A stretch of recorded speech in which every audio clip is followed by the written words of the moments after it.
ঢাকাসহ দেশের বিভিন্ন স্থানে তীব্র গ্যাস সংকট। দর্শক, সংকট ঘিরে ভোগান্তির খবর জানাতে রাজধানীর কল্যাণপুর এবং মগবাজার থেকে যুক্ত হচ্ছেন আমাদের সহকর্মীরা। প্রথমে চলে যাচ্ছি রাজধানীর কল্যাণপুরে, মোহাম্মদ শফিক রয়েছেন সেখানটায়। শফিক, কল্যাণপুরে ফিলিং স্টেশনগুলোতে গ্রাহকদের চাপ কেমন দেখছেন এবং সেই অনুপাতে পর্যাপ্ত সরবরাহ আছে কিনা? নগদ নিয়ে এলো হার না মানা হার অফার। সর্বনিম্ন 10,000 টাকা রেমিটেন্স নগদে পাঠালে থাকছে স্বর্ণের হার জেতার সুযোগ। এখানে কিন্তু যে ফিলিং স্টেশনটিতে আমরা এই মুহূর্তে রয়েছে, এখানে গাড়ির প্রথমত পর্যাপ্ত চাপ রয়েছে এবং এখানে যে যারা গ্যাস প্রত্যাশী রয়েছেন তারা আসলে অভিযোগ করছেন যে অন্যান্য দিন যেমন আসলে গ্যাসের চাপ ছিল গত কয়েকদিনে, তার ছাড়া একটু ভালো এখানকার গ্যাসের চাপ। তবে সিএনজি চালকরা যারা রয়েছেন তারা আসলে আমাদেরকে অভিযোগ জানিয়েছে যে তারা পর্যাপ্ত গ্যাস পাচ্ছেন না। আমরা একজনের সাথে কথা বলার চেষ্টা করব, আসলে আপনারা কেমন গ্যাস পাচ্ছেন এবং যা পাচ্ছেন তা পর্যাপ্ত কিনা। আমাদের তো ভাই জমার গাড়ি, জমা দিতে হয়, কিন্তু পাম্পে আসলে পরে 3 ঘন্টা 4 ঘন্টা কাটে যায় আমাদের সিরিয়াল ধরে গ্যাস নিতে। আমরা একজনের সাথে কথা বলবো। আপনি কি গ্যাস পেয়েছেন? এখন পাই গ্যাস, কিন্তু অনেক দেরি হয়, 3 ঘন্টা 2.5 ঘন্টা সিরিয়াল কাটা লাগে। এখানে আসলে যারা গ্যাস প্রত্যাশী রয়েছেন, বিশেষ করে সিএনজি চালকরা বা যারা রাইড শেয়ার করেন, তারা বলছেন যে এখানকার আসলে যে পরিমাণ গ্যাস তারা পাচ্ছেন সেটি আসলে তাদের জন্য পর্যাপ্ত নয়।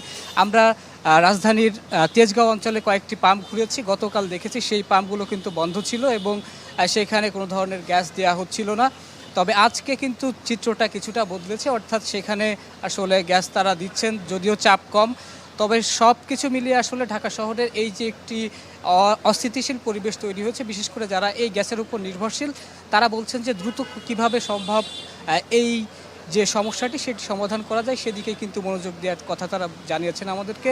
একই সাথে এখানকার যারা পাম্প মালিকরা রয়েছেন তারাও আসলে কিছুটা বেকায়দায় রয়েছেন গ্রাহকদের চাহিদা মতো গ্যাস দিতে না পেরে। তো সব মিলে এই ছিল আসলে গ্যাসের সর্বশেষ অবস্থা। ধন্যবাদ আপনাকে। সহকর্মী রনক মাহমুদ সৌরভ রয়েছেন মগবাজারে।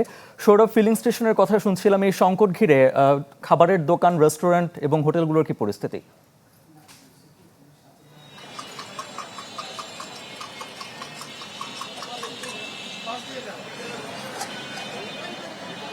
আরেফিন, আমি এখন আছি রাজধানীর মগবাজারের আমি যেইখানটাতে আছি আমার পাশেই ঠিক একটা রেস্তোরাঁ রয়েছে।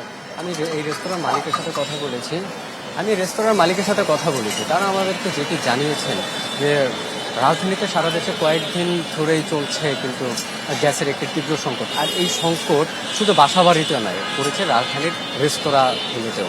সেই সাথে তারা আমাদেরকে আরেকটি তথ্য জানিয়েছেন, সেটা হলো যে এই গ্যাস সংকটের কারণে বাসাবাড়ির যেই ক্রেতারা যারা রয়েছেন তারাও কিন্তু অনেক সময় হোটেল রেস্তোরাঁতে খাবার অর্ডার দিচ্ছেন। সেই ক্ষেত্রেও কিন্তু তারা সঠিকভাবে সঠিক সময় তাদের খাবারটি পৌঁছে দিতে পারছেন না, কারণ তাদের এখানেও গ্যাস সংকট রয়েছে। এই সিরিয়ালে বেশ কয়েকটি রেস্টুরেন্ট রয়েছে, আমরা কথা বলেছি আরও কয়েকটি রেস্টুরেন্টে, তাদের অভিযোগ একই ছিল। সেই সাথে তারা আমাদেরকে জানিয়েছেন যে লাইনের গ্যাস সংকটের কারণে কিন্তু তারা বাধ্য হয়ে সিলিন্ডার গ্যাসের প্রতি ঝুঁকছেন এবং সেখানেও কিন্তু তারা একটি সংকটের সম্মুখীন হচ্ছেন। কেউ বলছিলেন যে সেই সিলিন্ডার গ্যাসেও কিন্তু সংকট রয়েছে, যাদের 5টি প্রয়োজন তারা পাচ্ছেন 2টি। আবার কেউ বলছেন যে গ্যাসের কারণে তারা মোটামুটি রান্নাই করতে পারছেন না, সকাল থেকে অনেকটাই স্থবির ছিল। আমরা কয়েকটি জায়গাতে, যেমন তেজগাঁ থেকে শুরু করে মগবাজার, মিরপুর, বেশ কয়েকটি রেস্তোরাঁতে আমরা ঘুরেছি এবং সেখানে আমরা মোটামুটি একই চিত্র দেখেছি যে গত 4 থেকে 5 দিন ধরে রাজধানীর যে গ্যাস সংকট রয়েছে সেই গ্যাস সংকটের ভোগান্তি কিন্তু পড়েছেন মোটামুটি রেস্তোরাঁ থেকে বাসাবাড়ি সব জায়গার মানুষ। সৌরভ, ধন্যবাদ আপনাকে। দর্শক, গ্যাস সংকটের খবর জানাতে যুক্ত হয়েছিলেন আমাদের সহকর্মীরা।